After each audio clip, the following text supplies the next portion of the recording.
The massive doors of the Galactic Council chamber opened with a soft hiss. Crix Veltar limped inside, his metal leg clicking against the polished floor. Half his face was covered in scars from the Battle of Kepler Station. The other half showed fear. 12 different alien species sat around the circular table. Each one represented millions of worlds across the galaxy. At the head of the table sat Emperor Thane of the Carillion Empire. His purple skin gleamed under the bright lights. His forearms moved as he spoke to the others. "We gather today to discuss the human problem," Emperor Thane said. His voice was deep and commanding. "These new creatures from Earth think they can join our civilized galaxy, but they refuse to follow our rules." Crix stepped forward. His cybernetic eye glowed red as it focused on the Emperor. "Your Majesty, I must speak about the humans. I have seen what they can do. They are not like us." The Emperor's golden eyes narrowed. "Yes, veteran Crix. You were there when they interfered in the Outer Rim conflicts. Tell us what you saw." The old soldier's hand shook as he activated a holographic display. Images filled the air above the table. A space battle appeared, with ships exploding in bright flashes. The Carillion fleet looked beaten and broken. "My fleet was dying," Crix began. His voice was quiet but steady. "Pirates had caught us in an ambush. They had better weapons, more ships. We were going to lose everything." On the hologram, human ships appeared. They were smaller than the other vessels, with strange designs that looked rough and simple. The alien council members laughed when they saw them. "Look at those primitive ships," said Ambassador Vex from the Hegemony worlds. "They look like metal boxes with engines stuck on them." Crix shook his head. "That is what we thought too. But then they started fighting. The hologram showed the human ships moving in ways that seemed impossible. They spun and twisted through space like living creatures. Their weapons fired in patterns that confused the pirates. "Watch this part carefully," Crix said. He pointed to one human ship that was surrounded by 5 enemy vessels. "See how they trapped this small ship?" The pirates thought it was finished. The human ship suddenly exploded outward, but it was not destroyed. It had released dozens of smaller craft that attacked from all directions. The pirates never saw it coming. Emperor Thane waved his hand dismissively. "Tricks and luck. Nothing more." "No, Your Majesty," Crix insisted. "Watch what happened next." The hologram showed human soldiers boarding the damaged alien ships. They moved through the corridors like ghosts. When they found wounded alien crew members, they stopped fighting to give medical help. "They saved my soldiers," Crix said, "even though we had never met before. Even though they gained nothing from helping us. They fought for 18 hours without stopping. 18 hours! They never got tired. They never gave up." The council chamber fell quiet for a moment. Then Ambassador Vex spoke up. "Impressive stamina, perhaps. But they used crude kinetic weapons. Simple bullets and missiles. Our energy shields would stop such primitive attacks easily." Other council members nodded in agreement. General Thox of the war clans laughed loudly. "My scouts report that their biggest ships are smaller than our escort vessels. They have no plasma cannons, no quantum disruptors. How can such weak creatures threaten anyone?" In the observer section, Admiral Hyanwu sat quietly. The human representative wore a simple blue uniform with few decorations. His dark eyes watched everything, but his face showed no emotion. Next to him sat Commander So Young writing notes on a small device. Crix tried again. "You do not understand. Their strength is not in their weapons. It is in how they think. They study everything. They learn from every fight. They never make the same mistake twice." "Nonsense," Emperor Thane declared. "We have studied their military reports. Their armies are scattered across hundreds of nations. They cannot even unite their own planet. How could they challenge our empire?" The hologram changed to show Earth itself. The blue and green world looked peaceful and quiet. No massive defense stations orbited around it. No energy barriers protected it from attack. "Look at their homeworld," the Emperor continued. "A few small space stations. Some mining ships in their asteroid belt. They have barely begun to explore their own solar system. We have ruled the galaxy for 1,000 years. Crix's cybernetic implants sparked with frustration. "Your Majesty, you see only what they want you to see. The humans I met were not like any soldiers I had ever faced. They thought of solutions we could never imagine. They turned our own tactics against us to defeat the pirates." "You speak of humans as if they were military geniuses," said Councillor Yeath from the collective.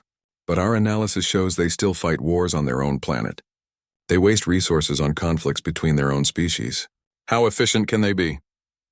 Admiral Hyun-woo shifted slightly in his seat. Commander So-young looked up from her notes for the first time during the meeting. Her eyes met Crix's for just a moment. That is exactly why they are dangerous, Crix said. They have been fighting each other for thousands of years. Every type of war in every environment. They know every trick, every strategy. They have learned to win even when they should lose. Emperor Thane stood up, his forearms spread wide. Enough! I have heard these fears before, veteran. You were traumatized by your defeat. Your judgment is clouded by gratitude to those who rescued you.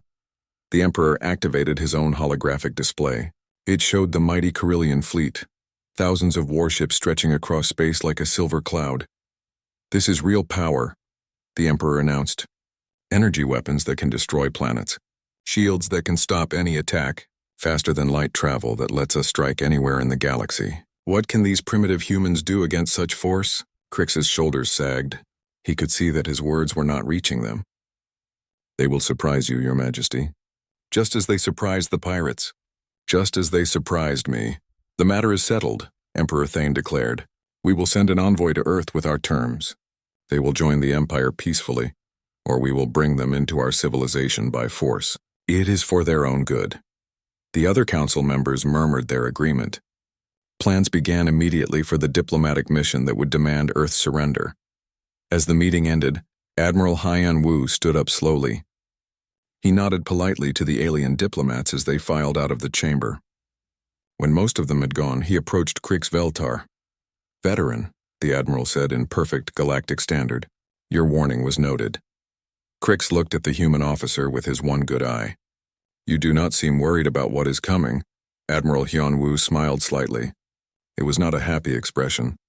We have been listening to these discussions for 5 years now. We know exactly what the Empire thinks of us. And what will you do when they come with their great fleet? The Admiral's smile grew a little wider. We will give them the fight they expect, veteran. Just not the one they are prepared for. Commander So-young finished packing her notes. Thank you for trying to warn them, she said to Crix. Few beings would have such courage. As the humans left the chamber, Crix felt a chill run through his cybernetic implants. He had seen that look before in human eyes during the Battle of Kepler Station. It was the look of predators who had been watching their prey very carefully. Emperor Thane remained in the chamber with his closest advisors. Begin preparations for the Earth campaign, he ordered.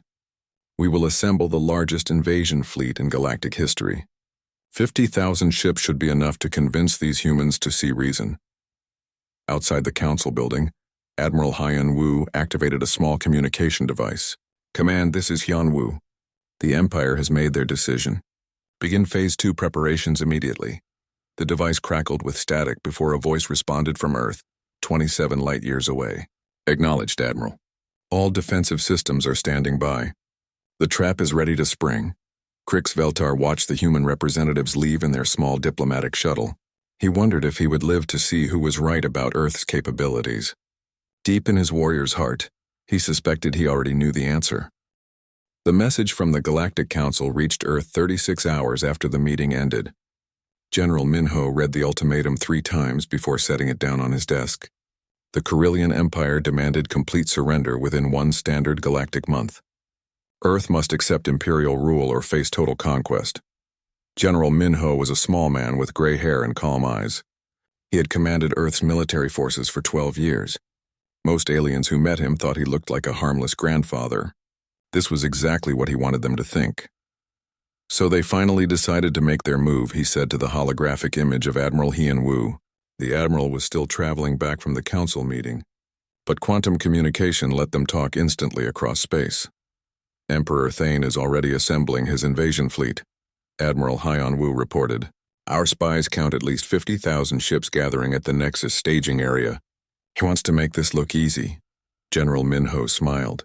50,000 ships. That is more than we hoped for. Sir, are you certain our plans will work against such numbers? The general touched a control panel on his desk. The walls of his office became transparent, showing the view outside. Below them stretched a vast underground facility. Thousands of workers moved between construction bays where strange machines were being built. Admiral, we have been preparing for this day since first contact 5 years ago. Every alien ship that visited our system was scanned completely. Every weapon they showed us was studied. Every weakness was cataloged and filed away. The underground factory continued for kilometers in every direction. Robotic arms assembled devices that looked nothing like traditional human weapons. These machines were designed for one purpose: to defeat alien technology. Dr. Yoonji approached the general's desk, carrying a data tablet. She was the chief weapons researcher for the Hidden Project. Her team had worked for years without rest to create Earth's secret arsenal. "General, the final batch of quantum disruption mines is ready," she reported. "We now have enough to create a complete perimeter around our solar system." "Excellent. And the stealth platforms?" "All deployed and tested. The alien sensors cannot detect our new materials. To their instruments, our weapon stations will look like space debris or dead satellites." General Minho nodded with satisfaction. While the aliens thought Earth was defensively weak, humanity had been building the most advanced military network in the galaxy, but they had hidden it all in plain sight. Captain Jin-A commanded humanity's newest stealth frigate from her position in the asteroid belt. Her ship, the Unseen Wind, was invisible to alien sensors. It had been watching the Carillion fleet build up for 3 weeks. "Report, Captain," came General Minho's voice over the secure channel. "Sir, the alien fleet continues to grow. Latest count shows 48,000 vessels of various classes. They are organizing into standard Imperial formation. Heavy battleships in the center, cruisers on the flanks, destroyer screens on the perimeter. Any sign they suspect our capabilities?" Captain Jin-A checked her tactical display. The alien fleet looked impressive. A massive collection of advanced warships with energy weapons and quantum shields. "Any normal military force would surrender immediately when faced with such power." "No, sir. Their communications are not encrypted. They seem to think this will be a simple police action. Warlord Zeph is boasting that Earth will surrender when they see the size of his fleet." "Good. Continue monitoring. Do not engage unless directly threatened." The captain signed off and returned to her observations. Through her ship's sensors, she could see the alien crews preparing for what they thought would be an easy victory. They had no idea what was waiting for them in the Sol system. Colonel Dong Hyun was reviewing final preparations with Earth's Special Operations Division. His teams had been deployed throughout human space, ready to coordinate the planet's defense. Each squad knew their specific targets and objectives. "Remember," he told his assembled officers, "the aliens expect us to fight like they do. Large fleets meeting in open space, ships trading energy blasts until one side breaks. That is not how humans wage war." The officers nodded. They had studied every alien military doctrine available. The galaxy's species all fought in similar ways: formal, predictable, and limited by their own concepts of honor and efficiency. "We will use their expectations against them," Colonel Dong Hyun continued. "Let them think we are weak and disorganized. Let them believe their technology is superior. When they realize the truth, it will be too late." On the Carillion flagship Eternal Dominion, Warlord Zeph was holding his own briefing. He was Emperor Thane's nephew, a proud warrior who had never lost a battle. The conquest of Earth would add to his growing reputation. "Gentlemen, this campaign will last no more than 1 day," he announced to his senior commanders. "Human ships are primitive. Their weapons are crude. Their tactics are chaotic and undisciplined." The alien officers around the table agreed enthusiastically. Intelligence reports showed that Earth's largest warships were smaller than Carillion escort vessels. Human weapons use simple kinetic energy instead of advanced plasma or quantum effects. "What about their numbers, Warlord?" asked one commander. "How many ships can they field?" Warlord Zeph laughed. "Our scouts report fewer than 200 vessels in the entire Sol system. Most are civilian transports or mining ships. They have perhaps 20 actual warships, and those are laughably outdated." The briefing continued with detailed plans for the invasion. The aliens would drop out of hyperspace at the edge of Earth's solar system and advance in overwhelming formation. Human forces would either surrender immediately or be destroyed in the first engagement. None of them noticed the tiny probe that watched their meeting from the ventilation system. Earth's intelligence network had penetrated deep into alien space. Every plan, every weakness, every overconfident assumption was recorded and transmitted back to General Minho. Crix Veltar sat alone in his small apartment on a neutral trading station. He had been exiled from the Carillion Empire for his cowardly warnings about human capabilities. Now he could only watch as the galaxy prepared for what most considered a minor police action. He tried to contact other species, hoping someone would listen to his warnings. The hegemony worlds dismissed him as a traumatized veteran. The war clans laughed at his fears. Even the Peaceful Trading Guild thought he was exaggerating the human threat. "You do not understand," he said to Captain Rex of the trader vessel Prophet's Edge. "These humans are not like other species. They think in ways we cannot predict." Captain Rex was a practical being who cared only for commerce. "Crix, my friend, you worry too much. The Carillion Empire has the strongest military in the galaxy. How can a few primitive humans cause problems?" "They saved my life," Crix insisted. "But more than that, they showed me new ways to think about warfare. They do not follow the rules we follow. They make up new rules as they fight. Perhaps. But rules or no rules, 50,000 Imperial warships cannot be defeated by crude human technology." Crix gave up trying to convince anyone. He settled in to watch the galactic news networks as they reported on the growing crisis. Most commentators expected the Earth incident to be resolved quickly and peacefully. Back on Earth, General Minho stood in the primary command center buried deep beneath the planet's surface. Dozens of officers worked at stations monitoring every aspect of their solar system. Hidden sensors tracked the movement of every piece of space debris larger than a marble. Lieutenant Taemin was one of the younger officers assigned to the defense network. This would be his first major engagement, and he was nervous about facing the famous Carillion fleet. "General, what if our plans do not work?" he asked during a brief break. "Their ships are so much bigger than ours." General Minho placed a fatherly hand on the young officer's shoulder. "Lieutenant, what is the most important lesson of human military history?" "Sir, that victory goes not to the strongest, but to the most adaptable." "Exactly. The aliens think strength means bigger ships and more powerful weapons. But true strength means being ready for anything your enemy might do, and being ready to do things your enemy would never expect." The general gestured to the tactical display showing their solar system. It looked empty and defenseless to alien sensors. But he could see the reality: thousands of hidden weapons platforms, stealth mines, and adaptive defense networks ready to activate at a moment's notice. "The Carillion Empire has ruled the galaxy for 1,000 years, General Minho continued. "They have forgotten what it means to face a truly dangerous enemy. We will remind them." As the days passed, both sides completed their preparations. The alien fleet grew to its final size and began moving toward Earth. Human forces remained hidden and silent, waiting for the perfect moment to reveal their true capabilities. Dr. Yunji ran final tests on the weapon systems that would soon face their first real combat. Each device was designed to exploit specific weaknesses in alien technology: quantum shields that could be bypassed, energy weapons that could be redirected, sensors that could be fooled. "All systems check out perfectly, General," she reported. "We are as ready as we can be." General Minho nodded. "Then we wait for our guests to arrive.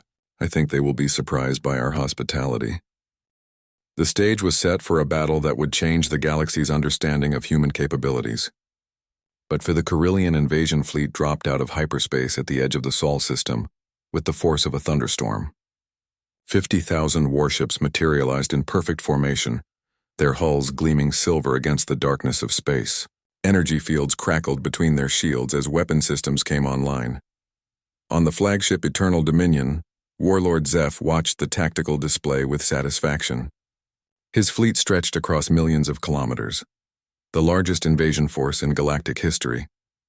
No civilization had ever faced such overwhelming power and survived. "Warlord, we are receiving a transmission from the human homeworld," reported Communications Officer Vec. "Put it through." A hologram appeared showing a middle-aged human in a simple military uniform. General Minho looked tired and defeated as he spoke. "This is General Minho of Earth Defense Command. We can see your fleet on our sensors. Your numbers are beyond anything we prepared for. We request time to consider your terms." Warlord Zeph smiled with all four of his mouths. "General, you have 1 solar hour to announce your complete surrender.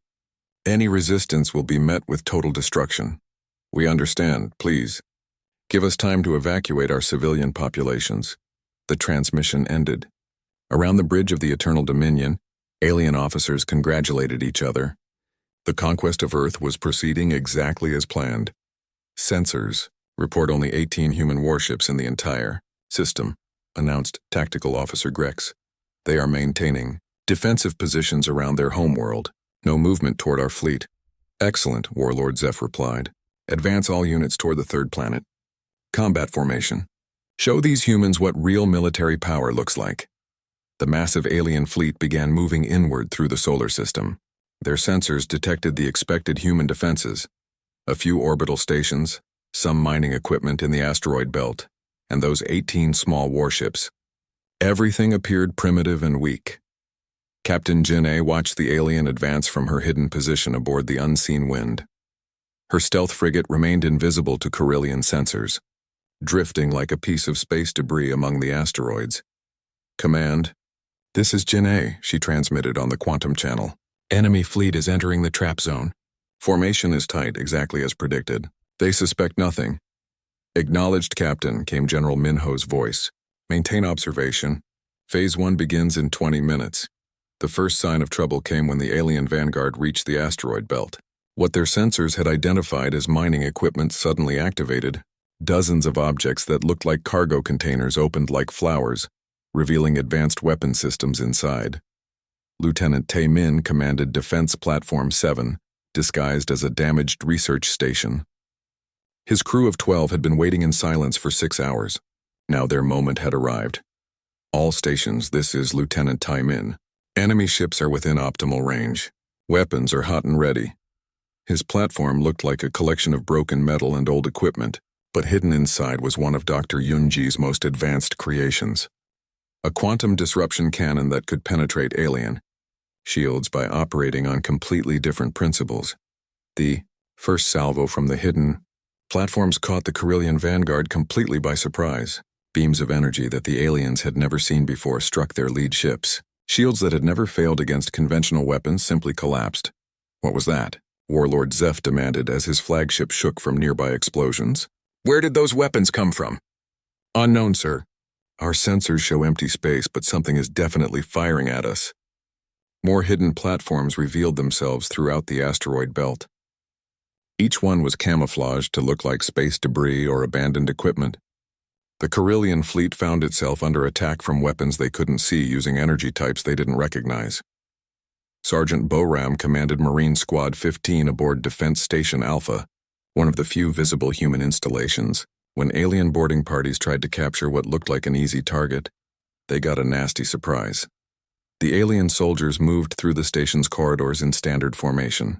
Their energy weapons and personal shields should have made them invincible against primitive human forces. Instead, they found themselves facing tactics they had never encountered. Human Marines didn't fight fair.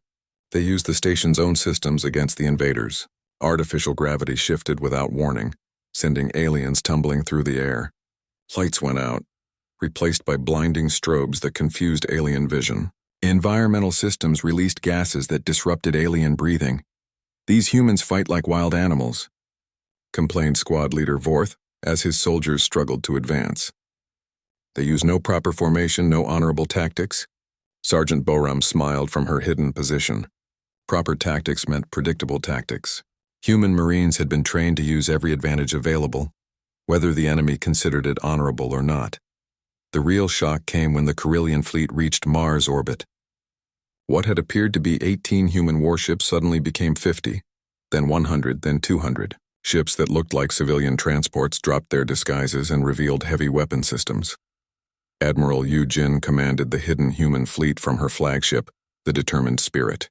Her ships had been waiting in the shadow of Mars, their engines cold and their weapons powered down. To alien sensors, they looked like cargo vessels and mining ships. All ships, this is Admiral Yu Jin, drop the masquerade. Show them what Earth can really build. The human fleet activated in perfect coordination. What the aliens thought were crude kinetic weapons turned out to be far more sophisticated. Human missiles didn't just explode, they learned. Each one studied its target during flight and adapted its attack pattern to exploit specific weaknesses. Dr. Yunji watched from the command center as her weapons performed exactly as designed. Human technology looked primitive because it was designed to look primitive. Every system had been built to fool alien sensors while hiding devastating capabilities. General, all weapon systems are functioning perfectly, she reported. The quantum disruption effect is working better than our best simulations predicted. General Minho nodded as he studied the tactical display. The alien fleet was in chaos. Their tight formation had become a liability as human weapons struck from unexpected directions. Ships that had never taken damage before were exploding in brilliant flashes. Warlord Zeph stared at his command displays in disbelief. Somehow, impossibly, his mighty fleet was losing. Ships were dying faster than he could count. Weapons that should have been useless against Carillion shields were cutting through his vessels like they were made of paper. "How is this possible?" he demanded. "Their technology is primitive. Our intelligence reports confirmed it." His science officer, Dr. Kelm, was frantically analyzing the human attacks. "Sir, these weapons operate on principles we have never seen before. They ignore our shield frequencies completely. It is as if they were designed specifically to counter our defenses. That is impossible. We never shared our shield technology with anyone. Sir, what if they studied us in secret? What if everything we believed about human capabilities was deliberately false?" The thought was terrifying. If humans had been hiding their true military strength for years, if they had been studying alien weaknesses while appearing helpless, then the entire invasion was walking into a carefully prepared trap. Lieutenant Taemin's platform continued to fire on passing alien ships. Each shot was perfectly aimed, striking weak points that no alien engineer thought existed. His crew worked with efficient precision, loading new ammunition types designed for specific alien vessel classes. "Sir, we're running low on Type 7 rounds," reported Gunner Haywan. "Switch to Type 4. The next wave of ships has different shield harmonics." The young lieutenant felt a surge of pride. His first major battle was going better than anyone had hoped. The legendary Carillion fleet was breaking apart under human attacks. Captain Jin'e's stealth frigate moved through the chaos like a ghost. Her ship's special sensors recorded everything: alien weaknesses, tactical mistakes, technology failures. This information would be valuable for future encounters. "Command, this is Jin'e. The enemy is attempting to retreat to minimum engagement distance. Should I pursue?" "Negative, Captain. Let them reorganize. We want them to think they can still win this." The human strategy was working perfectly. By appearing to retreat when the aliens regrouped, they encouraged the enemy to continue advancing into deeper traps. Every step toward Earth brought the Carillion fleet closer to total disaster. Warlord Zeph tried to restore order to his scattered forces. Half his ships were damaged or destroyed. The survivors were demoralized and confused. This was supposed to be an easy conquest, not a desperate battle for survival. All ships form defensive perimeter. Maintain maximum shield strength. We will advance more carefully. But it was too late for caution. The human defense network had been activated across the entire solar system. Every asteroid, every seemingly dead satellite, every piece of space debris might be hiding weapons designed to kill alien invaders. As the Carillion fleet limped toward Earth, they had no idea that the real battle hadn't even started yet. The humans were still just testing their WW. The Carillion fleet had lost over 10,000 ships in the first 6 hours of battle. What should have been a simple conquest had become a nightmare of impossible weapons and invisible enemies. Warlord Zeph stood on the bridge of his damaged flagship, watching his tactical displays with growing horror. "Sir, we are receiving emergency signals from the 7th Battle Group," reported his communications officer. "They report being under attack by weapons they cannot identify. Their shields are failing against some kind of directed energy beam." Warlord Zeph studied the combat reports flooding his command center. Human weapons seemed to break every rule of physics his scientists understood. Energy beams that ignored quantum shields. Missiles that changed direction mid-flight to strike weak points. Projectiles that somehow gained power as they flew through space. "Dr. Kelm, explain to me how primitive kinetic weapons are destroying our most advanced vessels." The science officer's four eyes were wide with fear and confusion. "Sir, I have studied the weapon impacts. These are not simple kinetic projectiles. They appear to use some form of controlled gravity manipulation to increase their mass and velocity during flight." "Gravity manipulation? The technology is theoretical even for us." "Yes, sir. But somehow these humans have made it practical. Each projectile becomes more deadly the longer it flies. Our evasive maneuvers actually make them more dangerous." Major Jae-sung commanded the orbital defense network from his control center on Earth's moon. His screens showed the alien fleet struggling through the asteroid field, taking losses from hidden platforms with every kilometer they advanced. "Private Hae-jin, adjust targeting parameters for Grid 7. The aliens are trying to use their escort ships to screen the larger vessels." Private Hae-jin was the best missile operator in the Earth Defense Forces. Her fingers danced across her control interface as she programmed new attack patterns. Yes, sir. Switching to penetration mode. The escorts won't be able to stop these. Her missiles launched from hidden silos across the lunar surface. They looked like simple rockets, but each one carried advanced guidance systems and adaptive warheads. As they flew toward their targets, they learned from the alien defense patterns and adjusted their approach accordingly. The first missile struck a Carillion battleship directly through its shield generator. The explosion created a chain reaction that destroyed 3 nearby escort vessels. The second missile waited until alien point defense systems were reloading, then struck the command bridge of another capital ship. Target eliminated, Private Hyojin reported with satisfaction. The aliens are starting to spread their formation. That should make them easier to pick off individually. Admiral Yujin's hidden fleet continued to reveal new capabilities with each engagement. Her ships moved in patterns that confused alien sensors. They appeared to be in one location while actually firing from another. Their weapons seemed to bend space itself to strike impossible targets. Admiral, the enemy is attempting to establish a defensive formation around their flagship, reported Captain Taeho from the destroyer Swift Current. Should we break off our attack? Negative, Captain. This is exactly what we trained for. Begin Pattern 7 attack formation. Let's show them what human coordination really looks like. The human fleet moved like a school of fish through space. Individual ships seemed to act independently, but they were actually following a complex battle plan that adapted in real time to enemy movements. When aliens tried to target one ship, 5 others would attack from different directions. Warlord Zeph watched in disbelief as his carefully planned formation fell apart. Human ships moved in ways that violated every principle of space combat he had learned. They used their own momentum against them. They turned the aliens' superior numbers into a disadvantage by causing friendly fire incidents. These tactics make no sense, he shouted at his tactical officer. How can ships coordinate so precisely without constant communication? Our sensors detect no command signals between their vessels. Sir, I believe they are using quantum entanglement for instantaneous coordination. Each ship knows what every other ship is doing without any delay. Quantum entanglement communication? That is impossible. The power requirements alone would...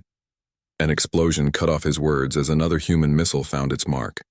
The Eternal Dominion shook violently, and emergency lights flickered on throughout the bridge. Colonel Dong-hyun's special operations teams had been waiting for this moment. As the alien fleet fell into disorder, small human ships moved through the chaos like sharks.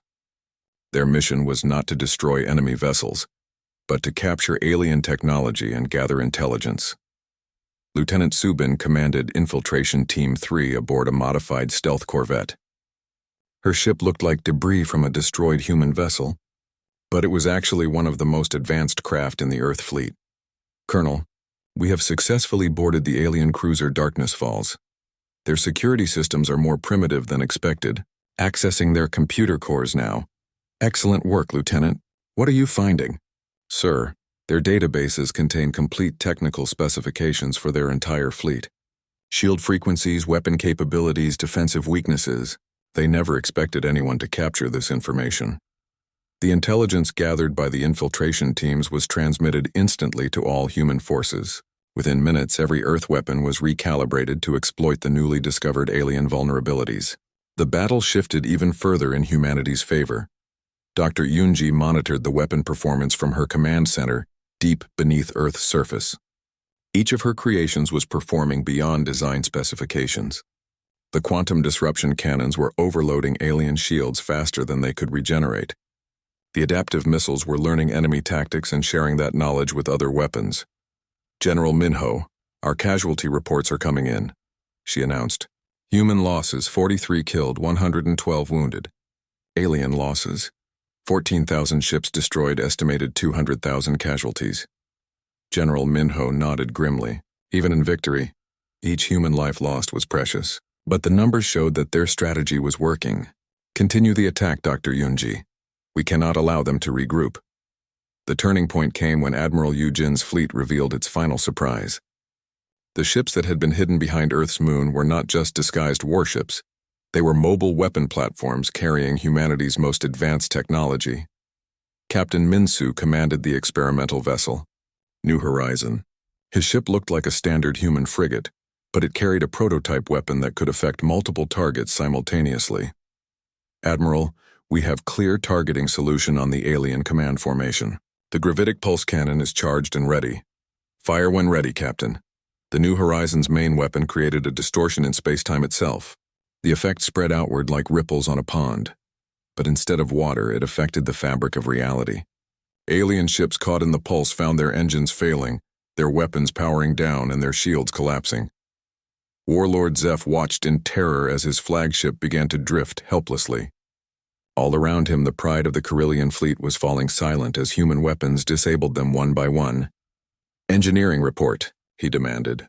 "Sir, all our systems are shutting down. Some kind of field effect is interfering with our power cores. We cannot restart our engines." For the first time since the battle began, Warlord Zeph understood the true scope of the trap they had walked into. The humans hadn't just been hiding better weapons. They had been studying alien technology for years, learning every weakness, preparing countermeasures for every system. Lieutenant Taman's defense platform had run out of standard ammunition, but his crew switched to their emergency supply, weapons designed specifically for capturing alien vessels intact. "Sir, we're loading the capture nets," reported Gunner Haywan. "These should disable their ships without destroying them." The capture nets were another of Dr. Yunji's innovations. They spread out like spider webs through space, wrapping around enemy ships and connecting them to Earth's power grid. Once caught, alien vessels became part of humanity's defensive network. "Fire at will," Lieutenant Taman ordered. "Let's give these aliens a chance to surrender." Across the solar system, the remaining Carillion ships found themselves surrounded by human forces. Their weapons were useless against adaptive shields. Their superior numbers had become a liability.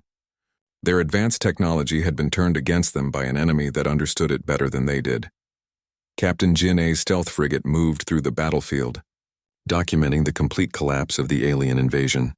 Her sensors recorded everything: the panic in alien communications, the desperate attempts to escape, the growing realization that they had been outmatched from the beginning.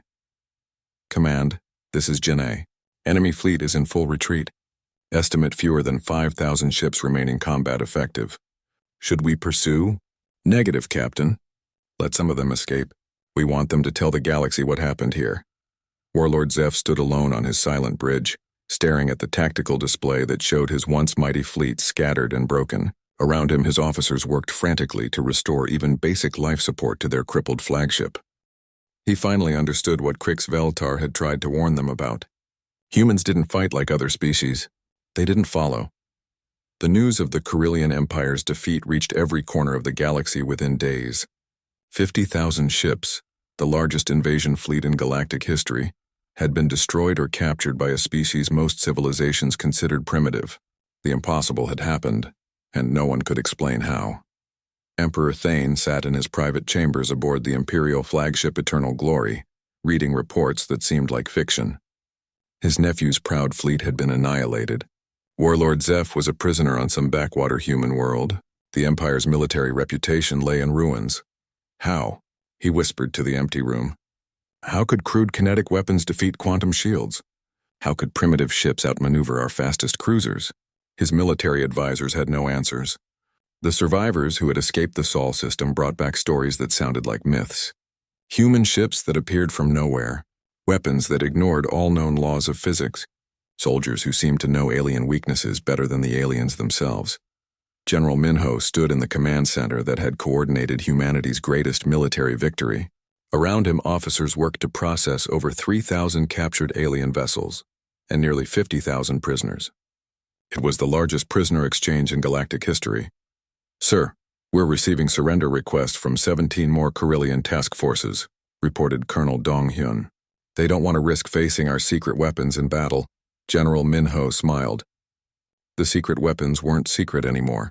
They were just human ingenuity applied to problems everyone else thought were impossible to solve. But if the aliens wanted to believe in mysterious super technology, that served Earth's purposes just fine. Admiral Hyun Woo had returned from his diplomatic mission to find himself in charge of an entirely new situation. Instead of representing a weak species asking for galactic acceptance, he now spoke for a military power that had shaken the foundations of interstellar politics. "Admiral, The Galactic Council is requesting an emergency session, Commander So Young informed him. Every member species wants to know exactly what happened at Earth. I imagine they do, Admiral Hyan Wu replied. Schedule the meeting for next week. Let them wait a little longer. It will give them time to think about their assumptions. On the neutral trading station where he had been living in exile, Krix Veltar watched the galactic news networks with a mixture of satisfaction and sadness. His warnings had been proven correct, but at a terrible cost. Thousands of his fellow Corellians were dead or captured, victims of their own arrogance. Captain Rex of the trading vessel Prophet's Edge found the old warrior in the station's observation deck, staring out at the stars. So you were right about the humans after all, Rex said quietly. I should have listened to your warnings. Krix's cybernetic eye glowed softly in the dim light.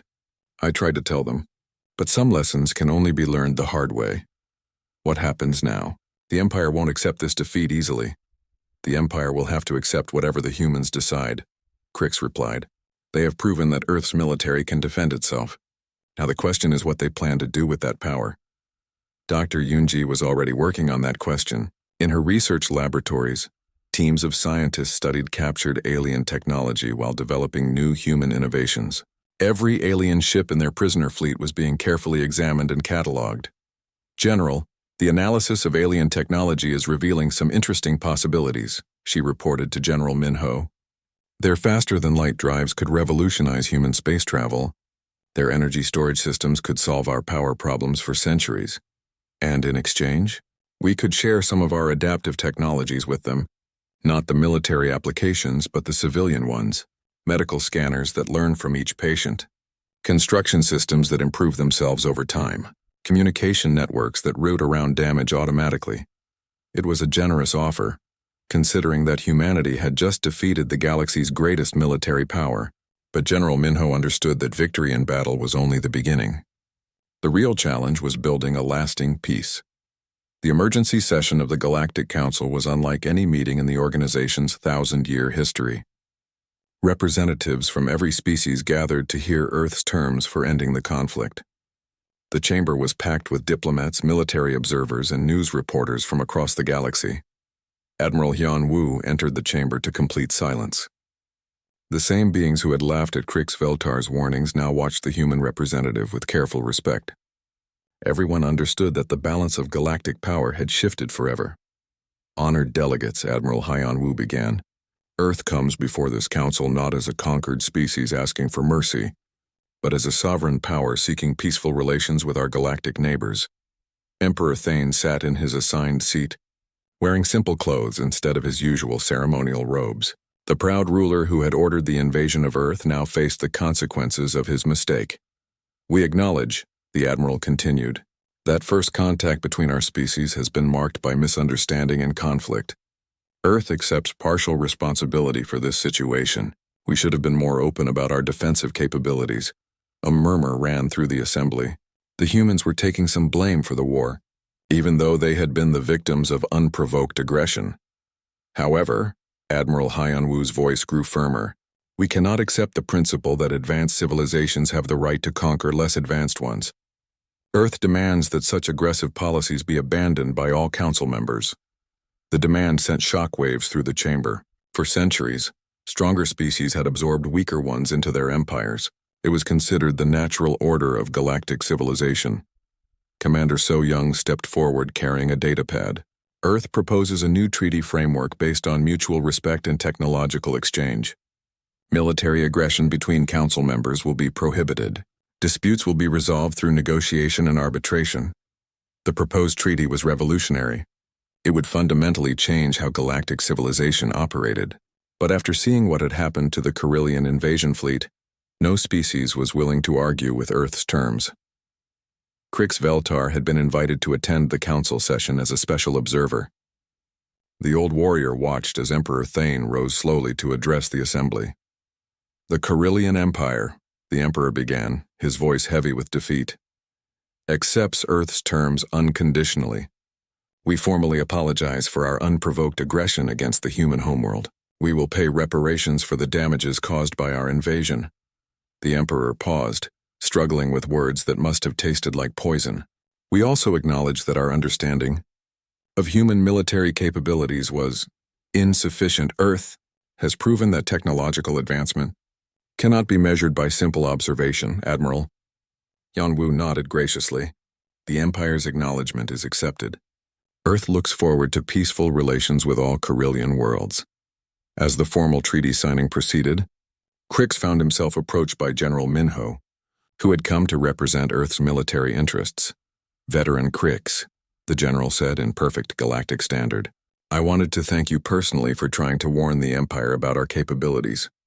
Your courage in speaking the truth even when no one believed you was noted by our intelligence services. Crix studied the small, gray-haired human who had orchestrated the greatest military upset in galactic history. General, what will Earth do now? You have proven your strength. Will you use it to build an empire of your own? General Minho smiled. Veteran, humans have learned many things from thousands of years of warfare on our own planet. The most important lesson is that empires built on conquest always fall eventually. We prefer to build partnerships based on mutual benefit. And if other species challenge you in the future, then we will defend ourselves just as we did against the Carillion invasion. But we will also work to prevent such conflicts from occurring in the first place. The treaty signing ceremony concluded with the establishment of the new Galactic Defense Compact. Earth would share certain non-military technologies with other species in exchange for full membership in galactic civilization. Military aggression between member species would be prohibited and punished by collective action. Dr. Yunji watched the proceedings from the Scientific Observer section.